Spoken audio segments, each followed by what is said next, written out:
Hello and welcome to Differential Discussions. I'm Melissa. And I'm Dave. And we're going to continue talking about red cell morphology, and we're going to talk about hemoglobin SC.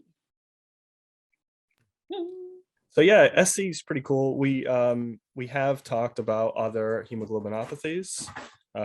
Forgive me, my puppy's playing next to me, but we've talked about other hemoglobinopathies. SC kind of presenting very similar to sickle cell disease. So like a homozygous sickle mutation. The sickle mutation being on the beta chain 6 position. What is it? Glutamate to valine for the mutation. So very similar, but not quite as bad. And the C mutation would be same position, the 6th position, beta chain, glutamate for lysine. So yeah. So just for clarification, that's one on each beta gene. So you have right. 2 beta genes, and one will have the S mutation and one will have the C mutation. Not one gene has both. That's not possible if they're at the same location. So 2 different genes, one each will have a mutation. So it's called a compound, a heterozygous patient. Absolutely. Yeah. Thanks for clarifying.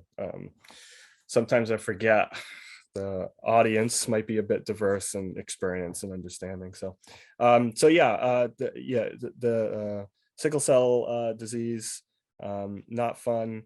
SC, a little bit rarer presentation, also not fun.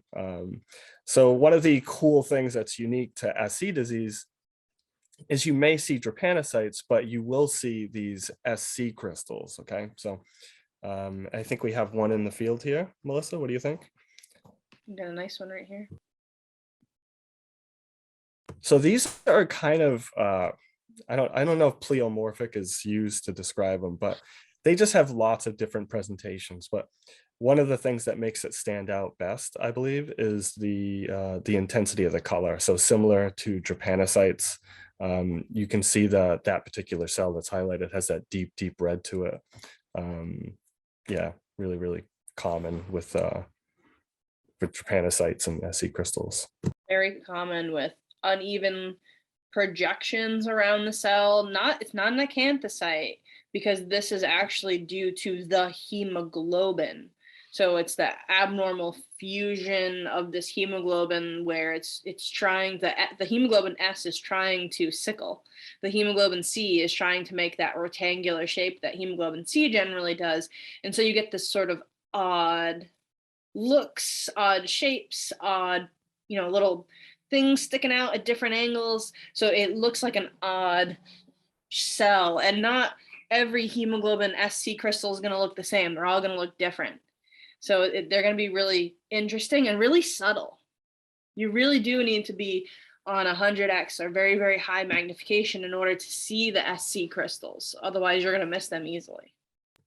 And generally speaking, if we're going to make a call of an SC in a clinical setting, we would have other evidence of the individual being positive for both S and C. So something like electrophoresis or genetic testing, things like that. Absolutely. Yeah. And again, we want to see SC crystals consistently throughout the fields. And just as a quick note, we do have a sickle cell disease video that we can reference so that you can click on it. We'll link to it so that you can watch that one if you like. But it's SC crystals are different, right? Because sometimes hemoglobin SS, once you start treating those patients, it might look like they have SC crystals. But for differences, the peripheral blood smear is going to be a lot of codocytes, some inclusions, maybe like this person has some Pappenheimer bodies, and then SC crystals, maybe the rare drepanocyte, whereas an SS patient is going to have a ton of drepanocytes, and then maybe the weird cell that looks like an SC crystal. So if you see a ton of drepanocytes, then you're looking at an SS. And if you don't see almost any drepanocytes and tons of codocytes with just these odd looking crystals, that's more indicative of an SC over an SS. Just looking at the peripheral blood smear, again, in a clinical setting, we're going to prove it. We're going to do more. But if you're a student and you're in a setting where you need to guess the disease or name the disease associated, then that's a few different ways of subtleties that the peripheral blood smear can tell you if it's an SS or an SC. Agreed. So take a little tour, see what some of the other fields might present to us, or if you had other things you wanted to point out. Just for reference, that's a neutrophil, this white cell in the field. But let's move along.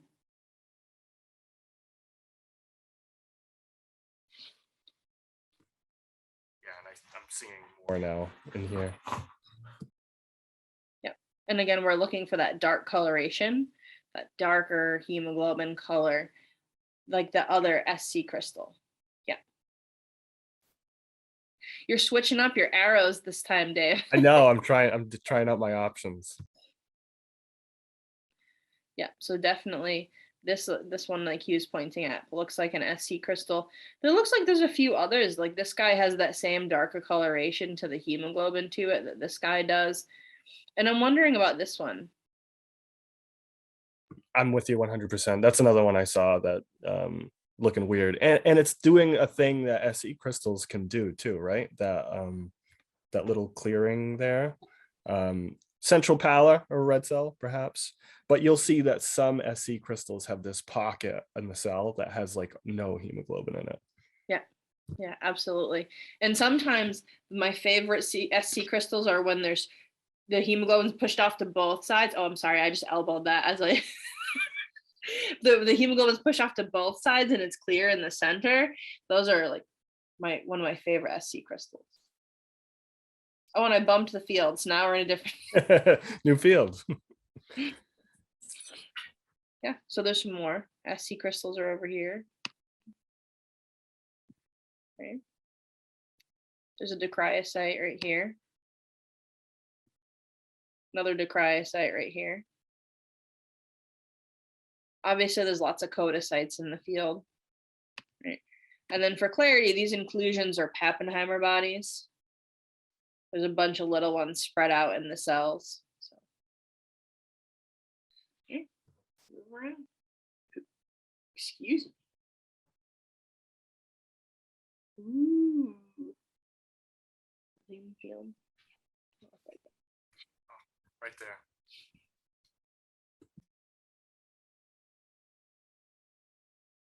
Are you pointing to it? You're muted. I'm trying to manage the microphone and the sound in the house and then move to the annotation tool. Yeah, so there's one here. And notice how the hemoglobin's pushed off to this side, and this is the rest of the cell here. So there's only a little bit of hemoglobin on the rest are here, but right there is the concentrated hemoglobin. And then there's an SC crystal here. There's an SC crystal here. I think this one's an SC crystal also. Could Borderline. be. And then this guy's an SC crystal. He looks like he's almost trying to. I was going to say possible drepanocyte, right, in a vacuum, but then given the what we're seeing in other fields. Yeah. So again, there's a bunch of these guys here, these SC crystals. And typically SC crystals are present. They're not typically enumerated 1+, 2+. They're typically present when you see them. But again, that'll depend on your institution. Cool.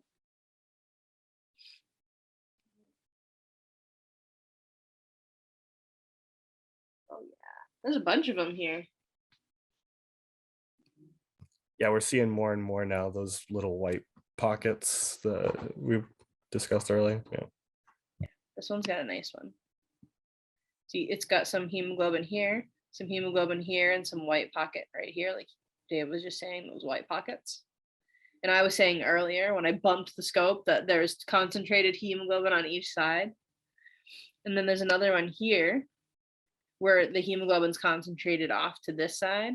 And then this is the rest of that cell. And it looks like these guys up here might be them too. Just from their coloration, they look very similar. I think so too. Yep.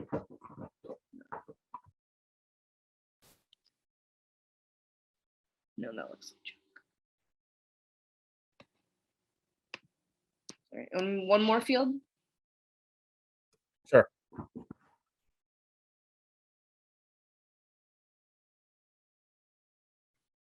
Okay.